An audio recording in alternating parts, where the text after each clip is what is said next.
As it has been the norm, Catholic social communicators and media practitioners from across Uganda gather annually for this engagement, which presents an opportunity to share experiences, address challenges, and chart a way forward in the dissemination of Catholic content tailored to their audience.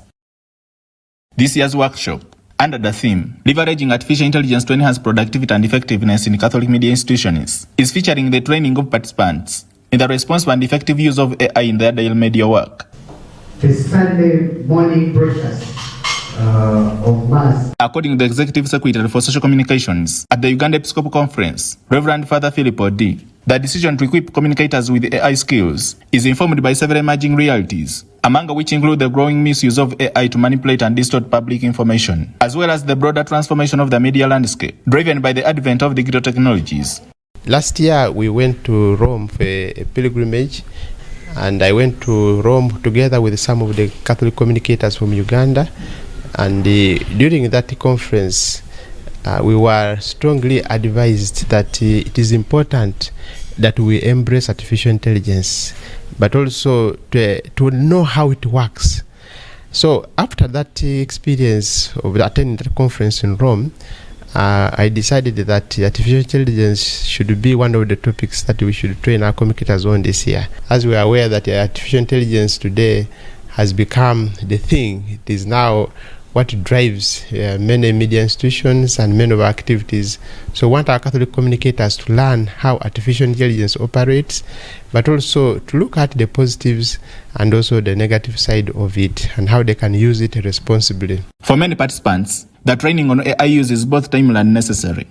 Miriam Babas, the assistant news editor at Radio Maria Hoima, says the skills acquired will not only help secure their roles amidst increasing digital disruption, but also enhance their ability to detect and counter AI-generated misinformation that may misrepresent the values of the Catholic Church. Actually, AI is taking our jobs. So that means if you're working and using AI at the same time, just know your job can be taken up by AI. Very many things are happening and jobs are being taken by AI. In his opening remarks, the chairperson of the Social Communications Commission at the Uganda Episcopal Conference, Bishop Joseph Franzelli, cautioned the communicators to exercise vigilance in the adoption of AI tools, noting that if misused, such technologies can distort information and misrepresent church teachings. Renewing my appeal to make the most of this chance which has been offered to us to acquire new skills using this instrument, powerful but also risky instrument of the artificial intelligence, all right, in our communication. He further called on participants to renew their commitment to promoting, upholding, and defending Catholic values and identity in the course of their work, even amidst mounting societal and political pressures. And my invitation to make sure that we do what we are supposed to do, and we be ourselves, Christian communicators. The content, we already have it. We don't need to go around looking for it. It is what Jesus taught us in his gospel, applied to the reality of today, the society we live in.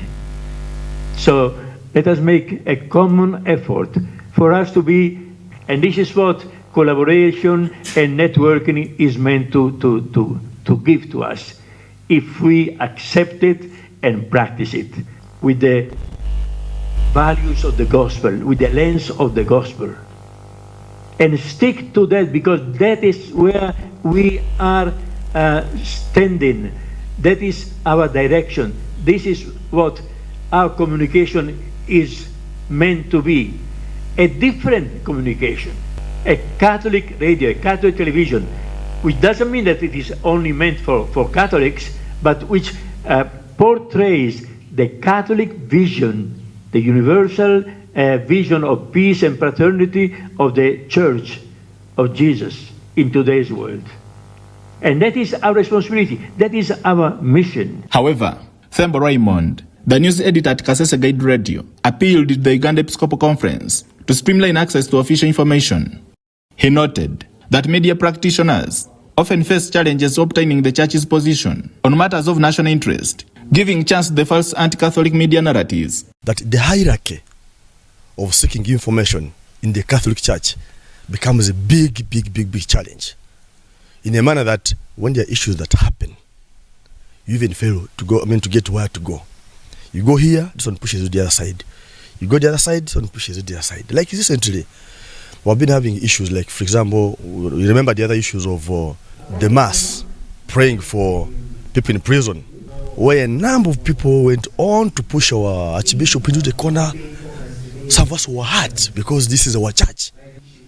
These are pertinent issues that we think we must have in the information to guide the community about. But the question is, where do you go? As if people are not willing to talk about it, those in the offices, as if the hierarchy has a little bit of gaps, and finally, we are not able to ably inform our community about what's happening. The ongoing workshop will conclude on Saturday with a reflection on the purpose message for this year's World Communications Day, which is themed Preserving Voices and Faces.